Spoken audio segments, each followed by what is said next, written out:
Luckily, the weather is on our side today, so the sun and I are pleased to offer you a warm welcome.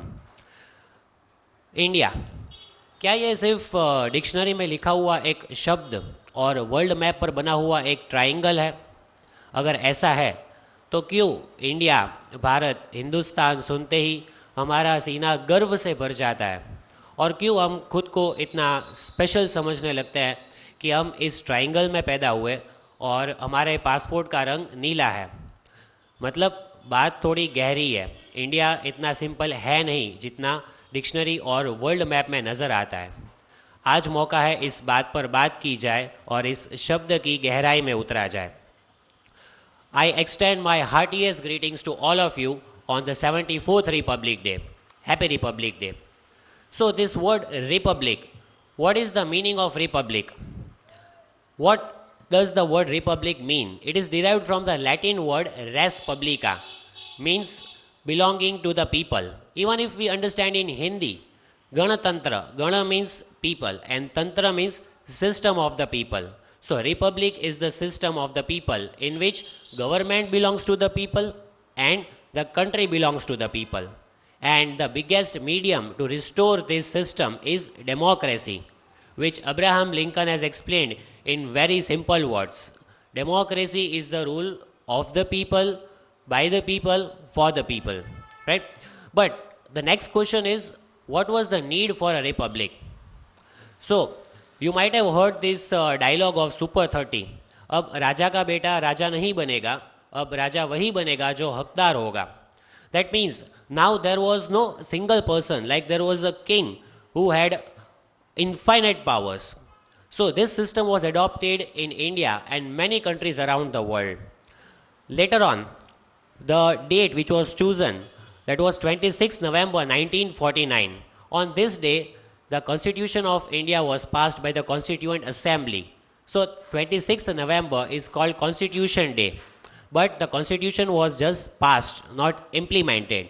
Later on 26th January 1950, the Constitution of India was implemented, because exactly 20 years ago on this day, 26 January 1930, the Indian National Congress declared India as Purna Swaraj and Pandit Jawaharlal Nehru had hoisted tricolor in Lahore.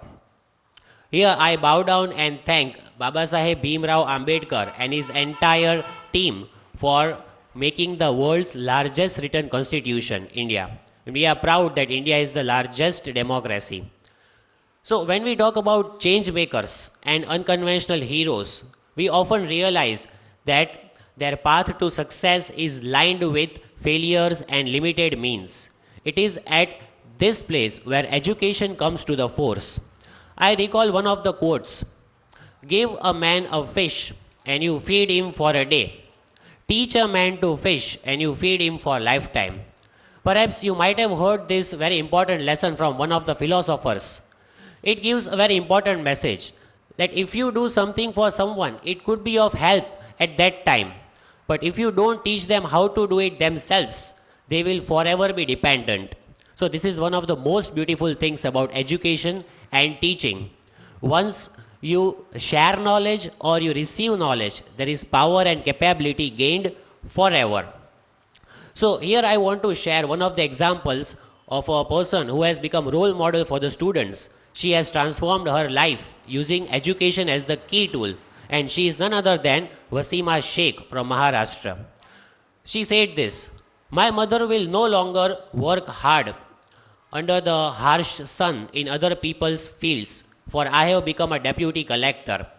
Wasima's social background was as much a hindrance to her as an inspiration. Born in the family of 8 people, her brother and the mother were the only earning members. But she had a dream of becoming a civil service person. So what did she do? She didn't pay heed to all that difficulties in her life. Lack of electricity, lack of coaching classes. Still, she appeared for the exams and she completed her graduation in 2015. And that is what she could be called as a role model for all the students.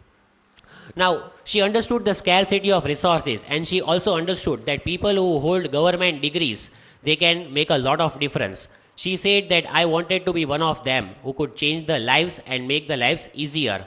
But as we know, that preparation for government exams requires a lot of hard work. It requires hours of coaching, extensive study materials, and hefty investments. It was at this juncture that her eldest brother Imran stepped in to help her. He started driving an auto to help her sister complete her graduation and fulfill her dream.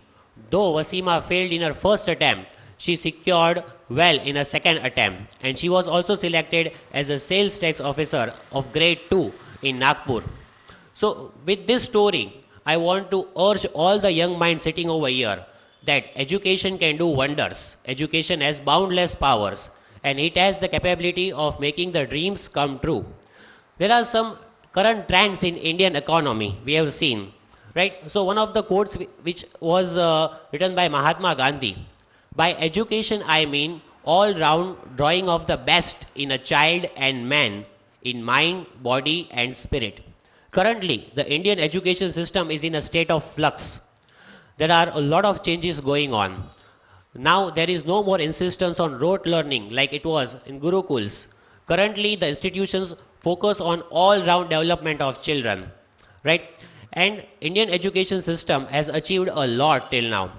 We have seen that there are global CEOs. Instance, you may say that the CEO of Microsoft, Satya Nadella, then global CEO of Chanel, Leena Nair, then CEO of Google, Sundar Pichai, and many other Indian scientists and others are the testament to the fact that Indians have that power to achieve great heights at the world level. We know that technology and internet have long made their presence felt. The pandemic only accelerated the need for technology. The education sector was not left untouched as well. One can sit at home and earn an MBA in business analytics now. So this is what technology has come to. Now, we have also seen that National Education Policy 2020 lays emphasis on how to learn by preparing the students for the world where big data rules the roast. Despite living in the shadow of pandemic, the educational sector is the only sector that has flourished. If we want India's dream of emerging as power in the coming years to come true, then the role of the students, the contribution of the country's students is very necessary. The students have been fighting against injustice and all the causes that have been hindrance in the progress of the nation. The JP movement is one of the examples where students fought against the unjust policies of the government. There are many examples where IIT and IIM passed out students have preferred to live within their country and they have sacrificed with their high salaries, comforts and the quality of the life which they expect abroad. So, India has a long way to go. Our dream is to build a modernized and a strong India. For that, the students have tremendous responsibilities and a big role to play by establishing our image, by building a new India. So, it's in your hands to build a modernized India. I would like to conclude my speech with a few lines of the poem which I just liked a lot.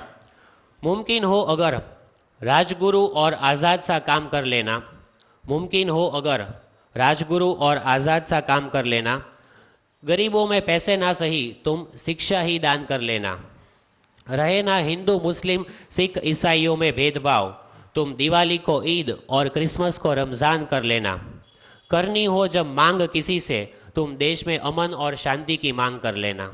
Jai Hind.